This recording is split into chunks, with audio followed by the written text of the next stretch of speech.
Hello and welcome to my second video in my Part 4 Java MTA course. In this video we're going to be looking at the shorthand if statement or the ternary operator. It's important that if you don't know what an if-else statement is, you go back to the first video and watch that one. So let's get started.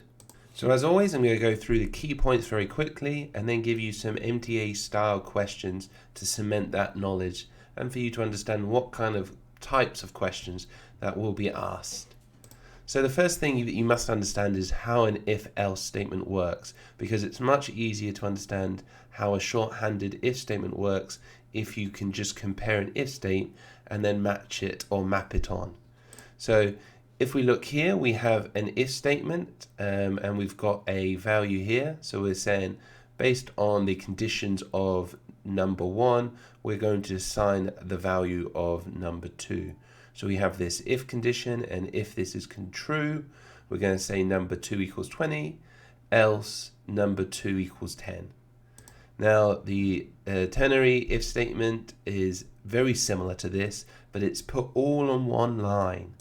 So this equals the same thing, it means the same thing. So let's have a quick look at how we can map those on. So the first one is the condition. So the first value or the first expression is the condition here. So they are the same thing. And then we have the special character, the question mark. And so we're saying, well, what happens if this is true? So the second one, the second expression in this if shortened if statement is the true code block. So in this one we're saying if we want to do that, we're returning 20 into our number 2. And then we have those 2 dots, and then that would be the third expression. So you always need the three expressions for this shortened if statement. The first one is the condition. The second one is the block of code if the condition is true. And then the third one is the block of code if the condition is false. And then the 2 special characters is the question mark and the 2 dots.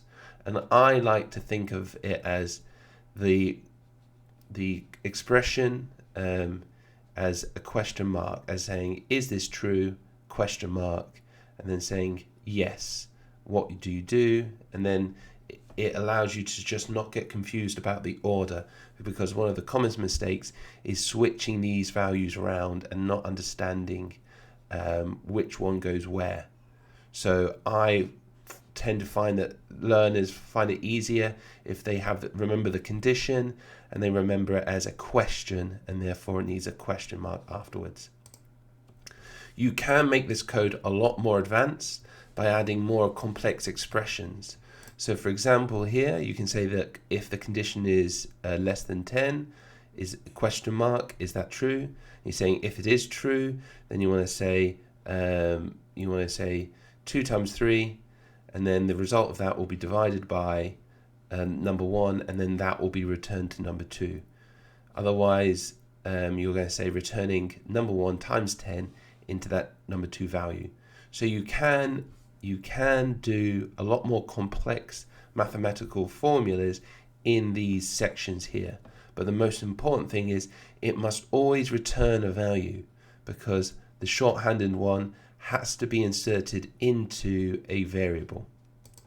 But also what you've noticed as once it gets more complex, people tend to start adding brackets to help them organize it. So you don't need to, just like we've seen in the first example, but once you start adding more complex mathematical equations within your conditional expressions or within your expressions, people tend to start adding brackets there just to help them organize it. Again, if we look here, you'll see the same thing here. We've got the condition here. We're saying, is that right? Question mark. And then if so, we're going to be returning this one, else we're going to be returning this one. And if you see here that trim method and that bill answer, they're quite simple, so I've left them blank. But then we have the conditional, we're using a method, so I thought, well, maybe I would like to have a bracket there just to help me understand what I'm doing there. So again, it's up to you when you put those brackets in, as they get more complicated, people tend to add them just to help understand what they're doing and the order that they're doing that in. So now we're going to go through and I'm going to give you some questions, some MTA style questions based on this information, and let's see how many you can answer. So let's look at some of the questions that you need to answer. So the first selection of questions is just looking at the errors and see if you can spot the errors in these codes. So stop the video and see if you can answer the questions. So hopefully you've stopped the video. Let's go through. So what is the error in code 1? Well, we've got the condition here, and that would be fine. The condition is fine. We have the question mark, which is right. We then have the expression, the true expression, and you're allowed to just put number 10. We have then the dot, that is fine, and we have the else expression, and that is fine. So all of this is fine. So then the error must be due to the return value. So what we're here, the return value, we're asking for a string here. So we're saying we are expecting a string. However, both the return values is a number. So that is the problem. You have to make sure that what you're returning matches the data type in the variable. So we would have to change that data type to an int, and once we do that, then that would be fine. Number 2, what is the error in the second one? So we have the condition here. The condition is fine. We've got the condition, we've got the question mark here. That would be fine. And then we're printing something out. So again, we can't print something out. It has to return a value to our variable. So this is the area. This is the error here. So the error is the fact that we're trying to print rather than return a value, and we can't do that in a shorthanded if statement. Number 3, what is the error in the code? Okay, so if we look here, we've got the condition is okay. You're allowed to just say true, which means this will always happen. But if we look here, we have mixed up our symbols here. So remember, after the condition, we always need that question mark. We're saying, is this condition true? That's what we're saying. So we need that question mark afterwards, and then that would be fine. And we would have to swap that here, and then that would be fine. So in this one, we've just mixed up these symbols. Last one here. Same thing here. We've got actually 2 errors here in the last one. Again, we've mixed up the code, or we've mixed up the symbols. But again, we're also saying hello. So we're returning a string instead of a int. So do remember, when you're returning something, it has to match that data type. And if you're returning a string in one option and an integer in another option, there'll be a big problem with Java. So we're not allowed to do that. We have to return the same data type in our conditions. So the next bunch of questions are more about what would be the result of it. So you've got an understanding of what would be an error in that kind of code. The second type of questions would be like looking at the shorthanded if statement, what would be the result of it? So pause the video and see if you can answer these questions. So hopefully you're able to answer these questions, and hopefully you've paused the video. So let's go through them. So if you outputted the result value or the result variable, what would be displayed? So we're saying here, our variable score is 10. We're saying, is 10 greater than 70? Well, it's not. So we don't do the true one, we'll do the false one. So the first one will be fail.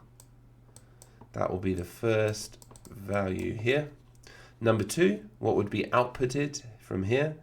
So we're saying, again, we're going to be dividing the number 3 by 2. And we're saying, and then this looks at the remainder. So again, if we're saying, if the remainder equals 0, then it's true. Otherwise, it's false. So because this is a even number, if you divide it by 2, it would leave a remainder. So remainder wouldn't be 0.